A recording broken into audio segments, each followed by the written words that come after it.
Hello everyone and welcome to episode 17 of this WMMA 5 series here on the channel. It's Pride FC, as it's the, air quotes here, the biggest show of all time in the history of Pride, and probably the history of mixed martial arts, as there is the Pride FC Shockwave show, and, the K1 Pride joint show, as obviously this is just a Pride FC show in the game, because, K1 isn't a thing in this. But we do have some news. We have some mail to go through real quick before we start, as, this here, Nakoyan Pride contracts, they're standard contracts. We sent them down to Ring, so now we're going to be signing people just for, like, a dev contract, because you can't really sign on to dev contracts in this. You can just kind of sign them and then send them once you sign them type of thing. As we extended a lot of deals there. Trying to think what else. That's pretty much it, yeah, because the Heath Herring will be able to get rid of that relatively soon. He's about to come back.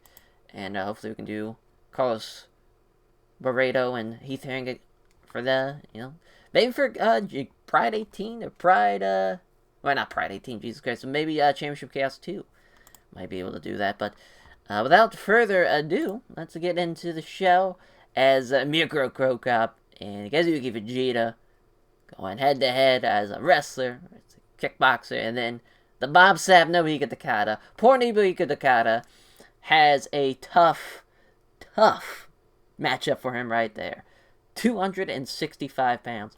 Tell you what, Bob Sapp and Jerome Lebanner, which they'll probably happen eventually, we might have to reinforce the ring when that happens. That's some big motherfuckers. As you see, Kevin Randleman and Big Nog. That's a huge-ass fight. This is basically the number one contendership fight. As Nate Marquette and Jeremy Horn.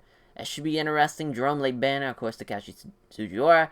And Daria Matsui and Young Choi as the opener. In the prelims, Carlos Newton Allen goes. Daniel Gracie and Akira Shoji. Daniel Gracie making his MMA debut. As Fujita is the second time he's made it in a Pride show. 24th to 25th in the heavyweight division there for Pride. As the Cro Cop has a 9-inch reach advantage. Fujita has the Blurcat staff picks, but one. And Michael.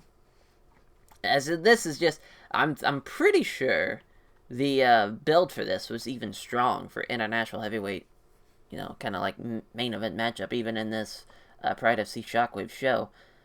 We'll see how the drawing power is, as Bob Sapp, the beast Bob Sapp versus Nobuhiko Takada. Bob Sapp has an 11-inch reach advantage. He probably has, 50 pounds, 45 pounds on Nobuhiko Takada. This is just Bob Sapp doing Bob Sapp's things. He's going to destroy Nobuhiko Takada. I'm very sad that I had to sacrifice Nobuhiko Takada to this massive man, but it's going to be fucking awesome if he just slams the shit. I mean, literally, he almost killed Big Nog in their actual fight. Had he, hit a fucking pile driver, that would have murdered him. But luckily, for everybody's sake, Big Nog blocked that very quickly before that that would have been so bad. As the monster, Kevin Randleman versus Big Nog, as Antonio Rodrigo Nogueira, as two of the best pound fighters in the world. Really, this could be the main event as far as, actual, shit that's happening in Pride that's a big deal. But with the drawing power and whatnot, the actual, the main and co-main, they're there for a reason, because the drawing power. As Big Nog trains a Brazilian top team, which Kevin Randleman is 0-1 against people of that current team. As Randleman trains at Hammer House, which Nogueira is 1-0 against people of that same team. As Randleman's won 3 of his last 5 decisions. 3 of his last 5 fights by decision. That's easy for me to fucking say there. As this is the first time they have fought. Big Nog's got the 5-inch reach advantage, and he has the Blurcat staff picks 5-2.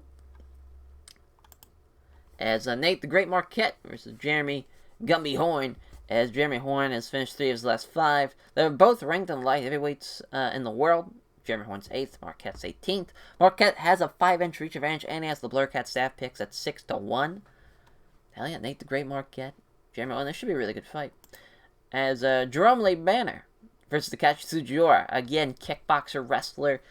In a perfect world, you would think I would have booked Lebanner and Mirko and Takashi Sojiaro and Fujita, but this is just the way it went. It's the way she goes. As Jerome Lebanner will enjoy a significant weight advantage, and he has the 5-inch reach advantage, and Takashi Sojiaro making his MMA debut at Pride FC Shockwave. As then the opener, Dario Matsui and young Choi. This really could have been in the prelims. I probably could have flipped the Alan Goes Carlos Newton fight with this, because I feel like, even though this draws a little bit more sustaining power, it's the opener, we could have went for a better fight. But both guys have finished 3 of their last 5 opponents, or have won 3 of their last 5, as Choi's finished with the TKO or KO or submission, and then Matsui's won by decision. As Matsui will enjoy a significant weight advantage, and all the Blur Cat staff picks are behind him. As the Ronin, Carlos Newton, and Alan Goes. This is going to be a really good fight, as Alan Goes has a 6-inch reach advantage. They're both kind of in the same ballpark, as Alan Goes, obviously Brazilian Jiu-Jitsu, and Carlos Newton with his fucking Dragon Ball Jiu-Jitsu, whatever he fucking calls his crazy-ass style. But Newton has got the 6 Blur Cat staff picks to 1 for Alan Goes, Mark L. As then Daniel Gracie, making his pro debut, and obviously Pride debut, is Daniel Gracie taking on Kira Shoji. Is with the Kira Shoji, if he loses, which he might, looking at the Blur Cat stat picks, looking like he has the advantage for old Daniel Gracie. We might send him down the rings, who knows, type of thing. Our roster's getting a little big. As, here we go. Daniel Gracie, Kira Shoji, 5-8-5, 0-0, minus 240, plus 190. Obviously, Gracie Jiu-Jitsu for Daniel Gracie, and then Catch Wrestling for Kira Shoji. Big John McCarthy, our referee, our judges, there, as Gracie's towering over Kira Shoji at 6'1". As the roar from the crowd as Shoji enters, as the fight begins, right away, shoot takedown. He grabs the leg, but Shoji remains standing, hopping on the other foot. It's not going down, so Gracie sells to push him up against the ropes. Now he's wrapping his arms around his opponent's legs, looking to try to take him down that way. As he doesn't get it, now Kira Shoji has 2 for 2 on blocks, and Dan Gracie 0 for 2 on takedowns. Shoji remains trapped against the ropes, though. He can't seem to get himself free. Again, looking to get a leg sweep trip now. As, again, Kira Shoji blocks it. 0 for 3 on takedowns for Daniel Gracie. Can't seem to work his way free. And another fucking takedown attempt. This time he finally gets it. 1 for fucking 4. And now he's turtled up Akira Shoji. Might be in trouble. As he pounds away, but Shoji struggles to deal with him. Oh, he's struggling to deal with him. Oh boy. This is not good. Gracie's too slow to stop Shoji getting back up. And he does get back control, though. As now he's looking for to manhandle now Akira Shoji back down to the ground. Gracie tries hard, but cannot get Shoji off his feet. He loses his grip entirely, and Shoji circles out of it. As he closes the distance, obviously looking to strike. As Gracie uses his left jab while backing away. Shoji hits a left hand, but finds nothing but air on the big right. Looked like we were about to see a shot from Gracie, but Shoji was the more aggressive one and took the initiative first. He can't hit the set left jab, and then catches Gracie with a right hook. Does Akira Shoji looked like it was going to get a shot from Gracie, but Akira Shoji was the more aggressive and took the initiative first again. Shoji throws a 2-punch combo, but Gracie avoids both of them. Shoji comes in on Gracie, looking to unleash some strikes. May have been setting up to shoot, but again, Shoji being the aggressive one. Uses the left jab, but Gracie avoids a big right. Takedown attempt. Was it 1 for 5 now, or 1 for 6 on takedowns? Kira Shoji saw it coming and counters with a shot by stepping forward and catching Gracie with a knee to the face. That is not good, as he hurt Gracie with that strike and is able to push him down into a turtle up position. And now he takes a short knee strike to the side of the head. Again, another short knee strike to the side of the head. Oh my, soccer kick to the ribs. More fucking kicks are coming. As fearing for more kicks coming, Gracie rolls onto his back now. Shoji moves back and allows Gracie to stand back up. Obviously, Daniel Gracie's not looking to stand up here. He's looking to take him down and try to, again, here's the takedown. And again, could not get it.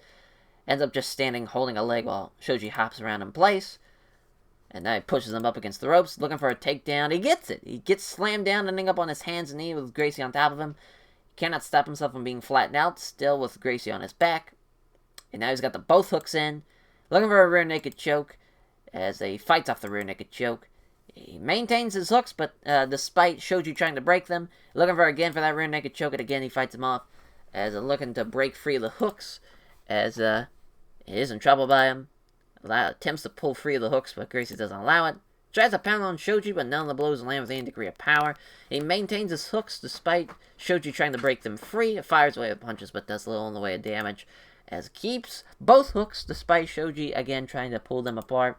He pounds away, but Shoji calmly deals with them. That's the end of the first round as Gracie's breathing very hard. I can imagine. I mean, he has been just exhausted at this point. He was 2 for 8 on takedowns. He tried fucking so many takedowns. And it's tough, because you would assume Akira Shoji's got this fucking under control with the stopping of the takedowns. But strikes tell a different story. It's tough. It's tough. I think he's going to get a unanimous decision, maybe a split decision if this keeps going the way it does. But Akira Shoji's got to try to finish this fight or something. This is not looking good. Here, the last round, 5 minutes left in the fight. Shoji connects with a jab, but Gracie evades the big right hand. Shoji lands a left hand and hits a nice straight right hand. For the first time now, Shoji's starting to breathe a little heavier. Gracie isn't rushing in, worried about potentially getting hit if he gets close enough to grapple. Throws a punch, but Gracie was equal to it. Moves in fast and clinches with Shoji, looking for a trip takedown. He gets it, as now he's 3 for 9 on takedowns. Shoji has to pull guard. He begins trying to pass guard to get a better position. Now he's left under side control. He's pounding away, but Shoji's calmly dealing with him. He blocks an attempted sweep, does a few strikes, but clearly slowing things down so he can catch his breath. Gracie blocks Shoji as he tries to transition the guard, throws a few right hands. He takes a moment to plan ahead. Tries to sweep Gracie, but he can't do it. Gracie pounds away with rights, but fails to land anything significant. He blocks Shoji as he tries to sweep from the bottom, and now Big John McCarthy stands back up with 42 seconds left in the fight. 36 seconds left now. He's able to do a takedown, but he couldn't take the initiative. A punch from Shoji fails to land. He's confidently moving forward, looking to throw some strikes. Uses left jab, but misses with a vicious right, and that's the end of the fight. Yeah, Daniel Gracie's going to win by unanimous decision. Oh no, we got a split decision. So Shoji gets a fucking one there. Gracie. And then Gracie, yeah, so split decision. So I get why he would get the win there, or I figured it would push it to a split decision. Because, really, he kept on pushing the pace, Dan Gracie, with his takedowns and whatnot, but Akira Shoji was really doing his thing. That second round, though, nothing really happened for Akira Shoji. So I still would have gave it to Dan Gracie, no problem. But I could see where the split decision came from, as he name-checks all of his sponsors, thanks his fans who turned out to support him. Celebrating his winning his debut fight, 1-0 for Daniel Gracie. Akira Shoji now 5-9-5. And he's going to be sent down the rings, if I had to guess. As the last prelim fight, 9-5 Carlos Newton versus 6-4-2 Alan Goes. As 5'9", 6 foot, 187 both. Minus 270 plus 210. The Dragon Ball Jiu-Jitsu versus Brazilian Jiu-Jitsu. We'll see what happens here. As our referee, our judges, round 1 begins. Neither fighter offers up a usual touch of gloves. Newton steps in, looking to work his way into a dominant position in the clinch. Tries to do a hard fucking sweep there. He does. Goes is taken down by a quick inside leg trip, and he can do nothing but pull half guard now. In half guard, Newton catches his breath, continues to throw a couple of punches to the body. Goes, looks ready to try to start a scramble, but Newton is quick to move to prevent that. As again, starting to work to get out of half guard into better positioning. Goes fights the attempt off, and they wind up scrambling for position. And now we got a north-south position with Allen goes on top of him. Takes a few elbows to the midsection, but there's not much behind him. He tries to get out from under the north-south, but Allen goes just staying on top of him. He again pounds away with elbows to the stomach, but he can't get any power behind him. Allen goes going to stay on top of there. He's just throwing shots to throw him. He blocks the attempt to scramble. As Newton scrambles, having felt Goes start to shift towards side control. Goes is up first and quickly grabs Newton and pushes him up against the ropes. Now looking for an outside leg trip. As he does. He gets it. As I must have hit it too fast. So yeah, an excellent outside leg trip. Inside control. Now Goes throws a couple of punches designed to keep Newton guessing. Goes blocks an attempt to pull guard. Keeps Newton guessing with a few quick strikes. Newton tries to transition to guard, but he can't manage it. Goes throws a few weak-looking punches as he decides on this next move. Newton tries to move him to guard, but Goes doesn't allow it. Inside control now. Goes catches his breath, continues to throw a couple of punches to the body. Blocks an attempt to pull guard. He throws a few strikes there without venom. He blocks Newton as he tries to transition to guard. Again, with no progress being made, the referee stands him back up, and then, again, another trip takedown from Alan goes. As he gets it, it's actual single leg takedown, and Newton has to pull guard. 2 for 2 on takedowns for Alan goes. Alan goes, fires off a handful of punches, easily being blocked on the gloves, fires off a few punches, being trying to pass guard and get a better position, as the pass attempt results in a scramble, as Newton tries to get back up. The scramble goes up first, and he's quick to grab the waist lock on Newton, gaining back control now. Oh boy, looking to just drag him back down the ground. He does. 3 for 3 on takedowns now. Newton tried to fight off, but it was a battle he wasn't going to win. As again, he loses control, and Newton is quick to scramble up. Ends up in pulling half guard as he loses out on the scramble. Newton pounds with rights, but fails to land anything significant.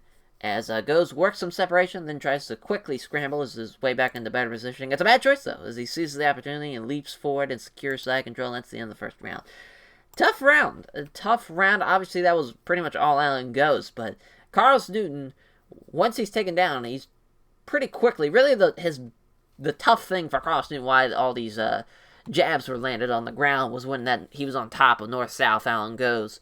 And other than that, though, once he was taken down, Carlos Newton would get right back up.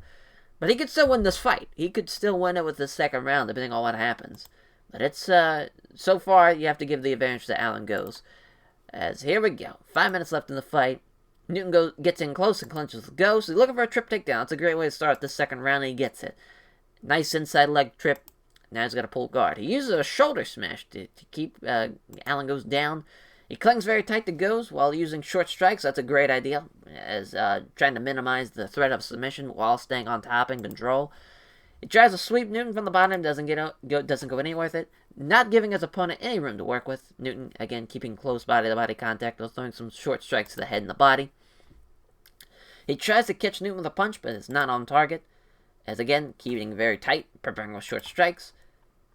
As he tries to sweep from the bottom, doesn't get anywhere with it, not allowing his opponent any room to work with. Again, short strikes, stinging strikes, as a couple of short, sharp punches to the side of the head. Wow, that's a great job by Alan goes on the bottom. Short punches to the side of the head. Another short strikes. Alan goes again, tries to punch from the bottom, but it's off target. Fires off a few handful of punches, each easily being blocked with gloves. Tries to sweep from the bottom, but again, Carlos Newton doesn't budge. Now referee stands him back up with a minute left in the fight. Here we go. Takedown 10 from Alan goes, and Newton blocks it. Great job. He sprawls him. Now hands and knees are on the mat. And seeing that he's prepared for a soccer kick him in the fucking dome, Alan goes, scoots backwards, and quickly springs to his feet. 11 seconds left. Alan goes, moves in and clinches, and that's the end of the fight. Man, that was all Carlos Newton. That's a great second round. This is going to be another split decision. I'm going to go with Carlos Newton. Even though I feel like for those 5 minutes, those last 5 minutes in that second round, felt like he dominated. That gave him the control of what he was in the fight. Because really, compare that north-south position when Alan goes was on top. Carlos Newton was really in control for the majority of that fight, in my opinion. I would give the split decision to Carlos Newton. That's going to be my guess. We'll see what happens. Oh, a draw. That's interesting. Giving it to Alan goes. Wow. So we're going to have a draw. It's a split draw. Well, I'll be a son of a bitch. Huh. Yeah, I would have gave it to Newton still. The draw was interesting. But yeah, I didn't think the draw was necessary. But a split draw. The judge who voted draw would not have agreed with that, but I get it though. It was really close. It was really close. As wow, looks like a rematch has to be done. So now, Carlos Newton will be 9-5-1, and Alan goes will be 6-4-3. If I had to guess. Well, yeah, if I had to guess, yeah, that's what's gonna happen. What a good fight though. I'm surprised it was just average. I figured that fight was actually really good. That was smart by Carlos Newton to try to make it to where he would try to win the fight. So now we're on to the opener, the opening round of the opening fight rather of the Pride FC Shockwave show. Dario Matsui, young Choi, Big John McCarthy, our referee, our judges. Bell rings. They touch gloves. A tentative jab from Matsui lands. Choi uses the left jab, but Matsui evades the big right punch. Again, lands a left jab, but again, Matsui avoids the big right. Shoots him for the takedown. Choi can't stop the takedown, and has to pull guard from the bottom. Matsui throws a few strikes with her out venom, leans back to avoid a couple of wild swings from Choi to Matsui. He's smothering him now, fires off a few punches, pounds away with rights. Tries to sweep from the bottom, but doesn't get anywhere with it. The clock runs down as Choi's just being smothered from the bottom. Referee stands him back up. It looked like he was angling the grapple, but he couldn't take the initiative. A punch from Choi fails to land. He lands a left hand, then catches Matsui with a right hook. A jab is wide from Choi, then catches Matsui again with a right hook. Without taking too much damage, Matsui is able to clinch with Choi. Looking for a takedown, he gets the takedown, 2 for 2 on takedowns from Matsui. Pounds away with rights, doesn't do much damage. Tries to sweep Matsui from the bottom, but he can't do it. Does Choi. Matsui unloads with some right hands. Choi again deals with him comfortably, blocks the sweep. Does Matsui. Looks to pass guard and gets side control. He passes guard, but he can't secure side control as Choi starts to scramble. Matsui manages to come out on top still, with Choi pulling guard, fires off a few punches. They're not throwing with any great force. He blocks the sweep from the bottom again, throws some minor strikes. Tries to sweep Matsui, but again he can't do it. Looks to get past guard. Passes guard, but he can't seem to secure side control as Choi starts to scramble. Scramble leaves Choi on his back pulling guard.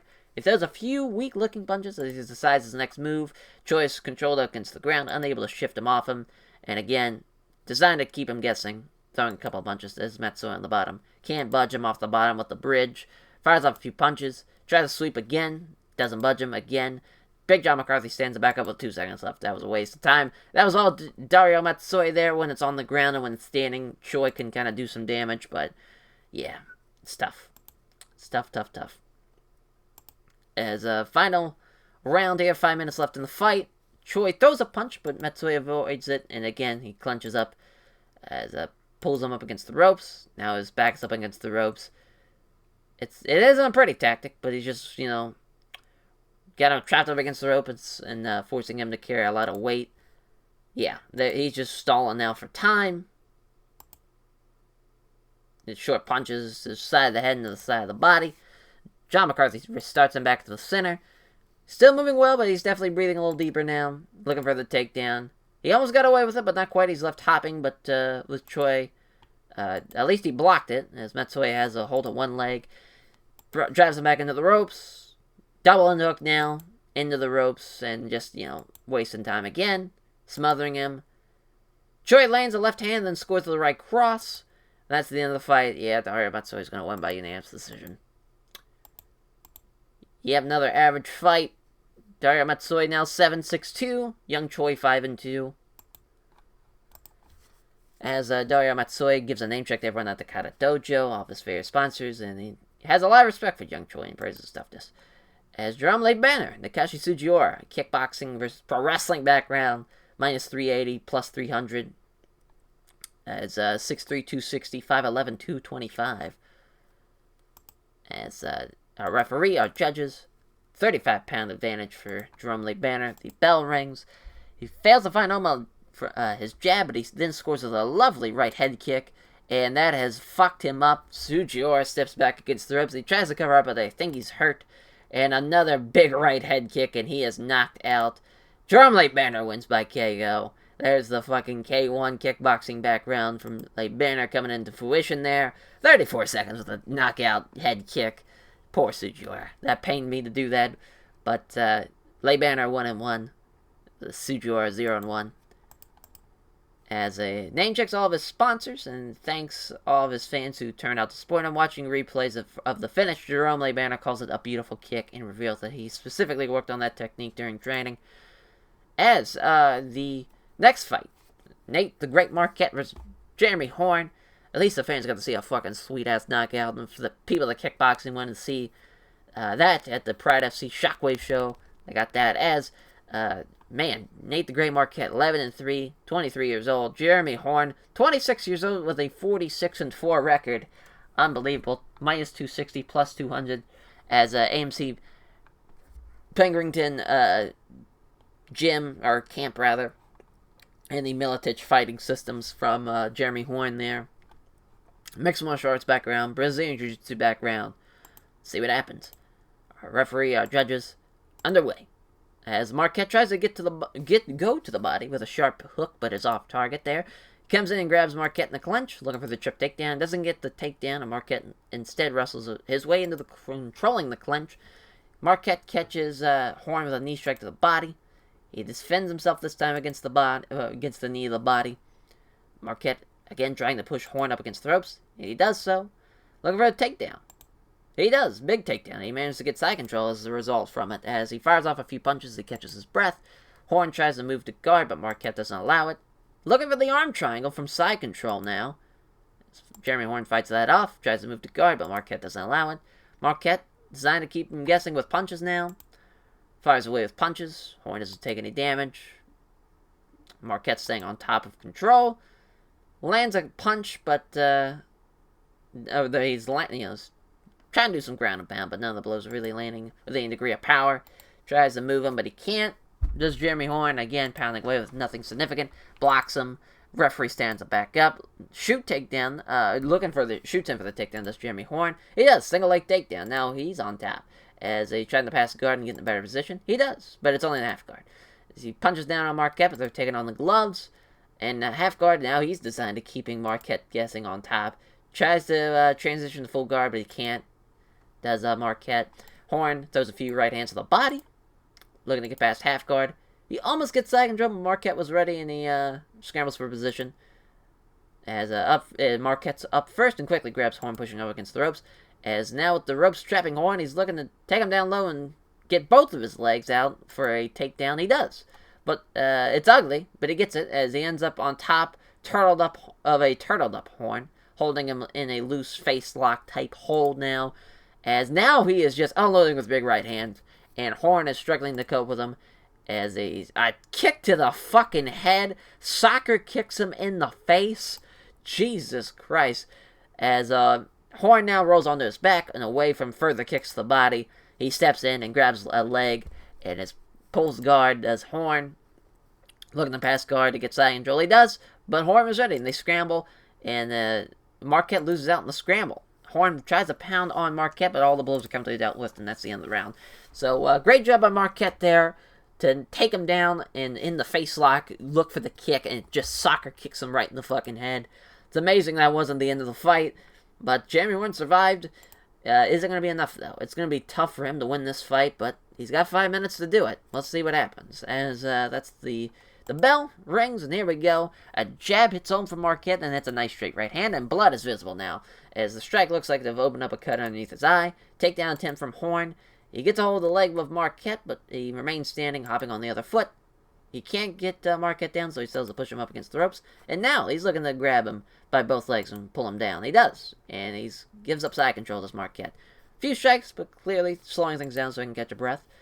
As he tries to move to guard, but Horn doesn't allow it, does Marquette. Looking to get to mount.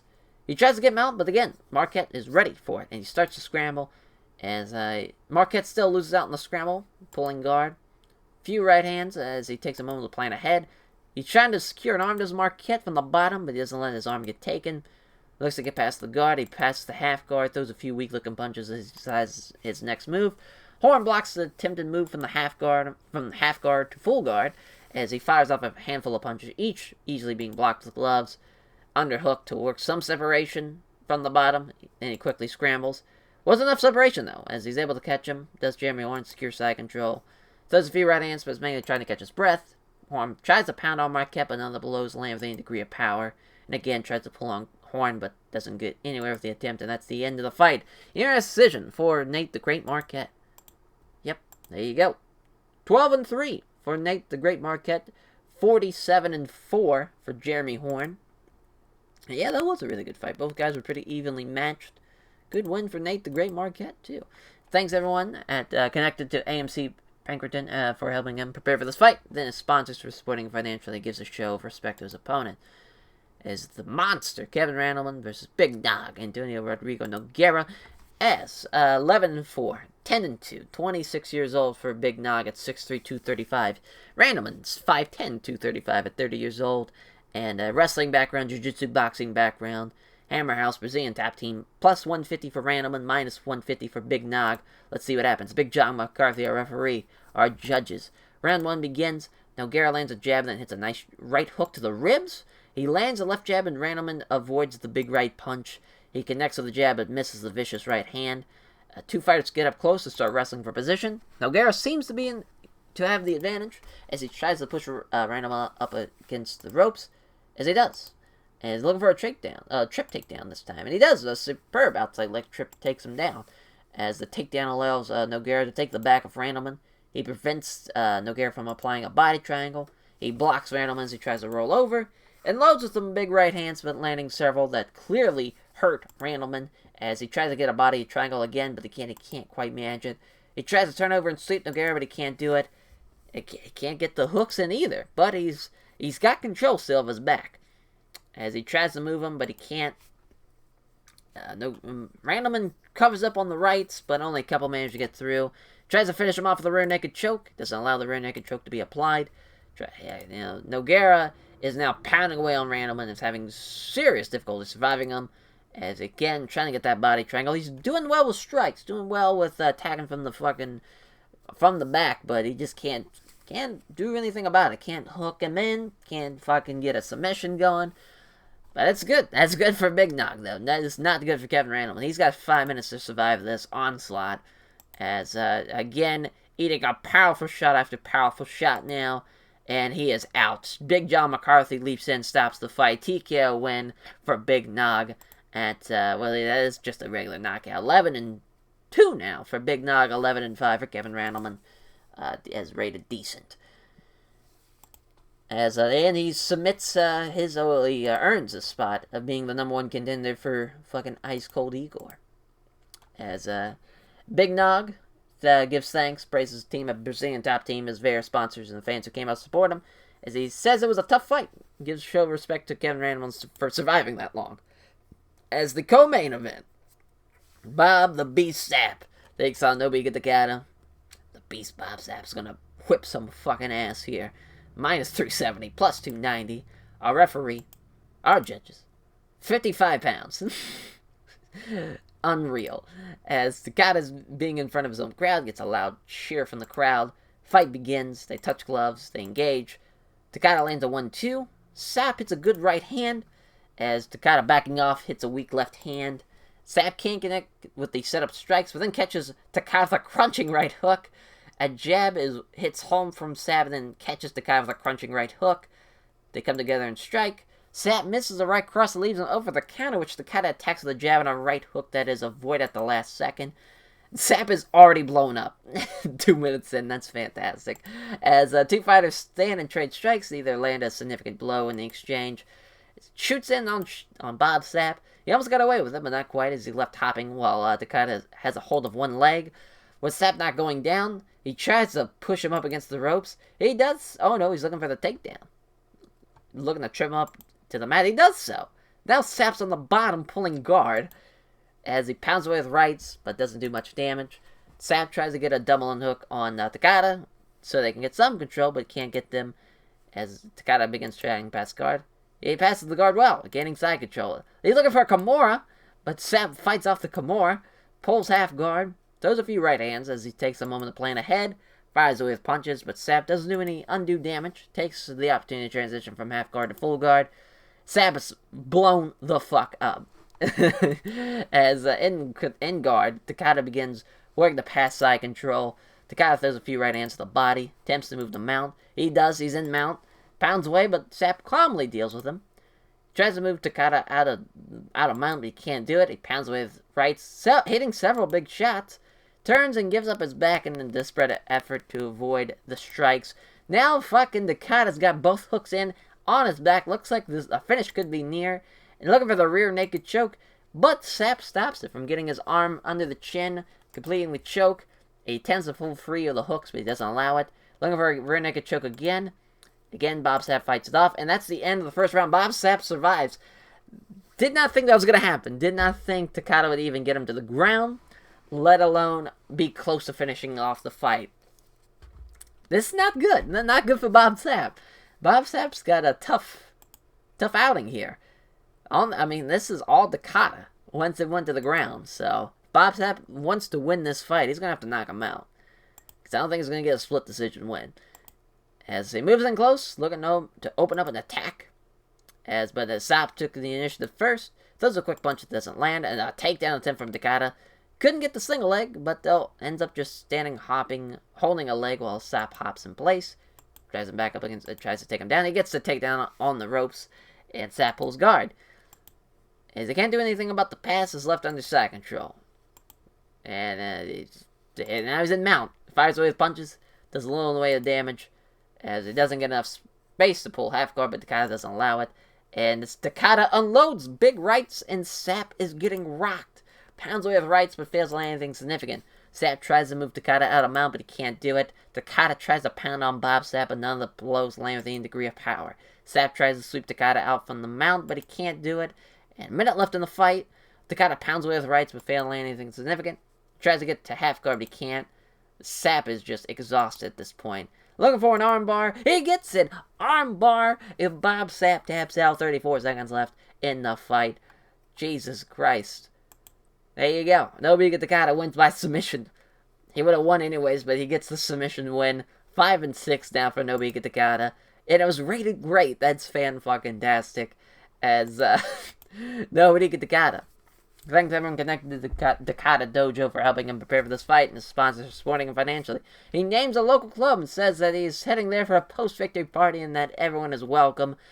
And the Yakuza is gonna be there. It's all expenses paid for, brother. Don't worry about it. Jesus Christ, Nogueira Takada gave a good account for himself here, and I want to say that's how Bob Sapp lost to Big Knock. I believe it was an armbar. It might have been a triangle. I think it was an armbar, though, in the second round. I think it went past the first. But that was interesting, though. Fucking Bob Sapp lost. That's okay, though. As we're on to the main event, Cro Cop versus Kazuchika Fujita. Let's see if Fujita has something going here. Plus 110, minus 140. Pretty even. Obviously, the advantage, Fujita on the ground. Standing, you have the advantage to Cro Cop. We'll see what happens here. As both guys are relatively the same, 6'2", 235, 6 foot 240. Cro Cop does have the reach advantage, and Big John McCarthy's our referee for our main event. Our judges, and about to fight in front of a home crowd, Fujita, unsurprisingly, gets a loud ovation from the crowd as he makes his entrance. Round 1 begins. Cro Cop hits a right hand, but a big left head kick is wide of the mark, as he scores with a weak, flicked right hand jab, as Fujita's just trying to do something from the standing position. As he connects with a nice jab and then scores with a left cross, lands a flurry of 3 quick punches, but Fujita steps back to avoid a high left head kick, as confidently comes in closer to Cro Cop.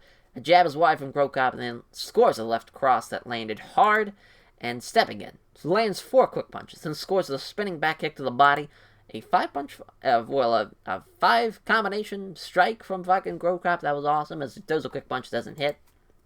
Fujita moves in fast and clinches with Cro Cop. Looking for the trip takedown. It's unsuccessful. Fucking Cro Cop stops the trip takedown. Way to go, Cro Cop. Looks like someone's been training on his fucking takedown defense. As Fujita's trying to muscle Cro Cop up against the ropes. He achieves it, pinning Cro Cop up against the ropes. Leans on all of his weight up against Cro Cop, pressing up against the ropes. They exchange of short punches to the body for about half a minute now. And again, smothering him. Next 30 seconds become a stalemate. Neither fighter really risking anything, to leaving a crucial opening for the other to exploit. Big John McCarthy restarts him back to the center. Cro Cop connects with a nice jab and then catches Fujita the left roundhouse kick to the body. Body shot after body shot. That's going to hurt after a while. Jab lands from Cro Cop and then a big left to the body. Fails to find its target. Close to the distance. Obviously looking to strike this Cro Cop. Lands a right hand, as then hits Fujita straight left. Starting to slow down a touch, perhaps conserving a little energy now. 5 minutes left in the first round. Comes in with a flurry of 4 quick punches, landing 4 of them, and then hits a nice straight left hand. So another 5-punch combination. Oh, well, this time a 5-punch combination instead of a 5-strike combo. As a jab hits some from Cro Cop, then hits Fujita with a great high left head kick. That could be it. It is. They knocked him loopy. As he's fucking up against the ropes, I'm assuming now. As he clips Fujita the left hand, but didn't catch it cleanly enough to do any real damage, though. As he comes in closer, appear to be going for a takedown that did Fujita, but Cro Cop took the initiative first. Connects with a nice jab and hits a nice straight left hand.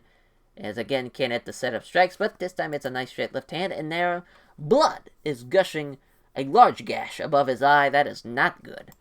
As a jab hits, but has no power behind it from Fujita. He can't connect with the step strikes, then hits Fujita again with a straight left. Looked like we were about to see a shot from Fujita, but Cro Cop was aggressive and took the initiative first. A jab hits home from Fujita and then hits Fujita, or a jab hits home from Cro Cop, rather, and then hits Fujita with a straight left. Defensive jab from Fujita hits as a jab hits home and then hits a vicious high left head kick to the side of the head. That's it. Knocked out. Yep, there you go. Knocked down, knocked out. As, oh no, he's not out. He quickly goes in for the kill, looking to stomp and kick the daze. Please don't fucking stomp on his fucking face. As Cro Cop is too slow, though, and Fujita's back up is definitely slowing down. His gas tank is being challenged here. Cro Cop fails to find a home for his jab and hits Fujita with straight left. Fucking Kazuyuki Fujita has survived 8 minutes of this onslaught. He's been kicked in the head twice. One time knockout, and or knocked down rather, and then has the huge gash above his left eye, still going strong. Hits Fujita with a leg kick, looks for a takedown, he gets it.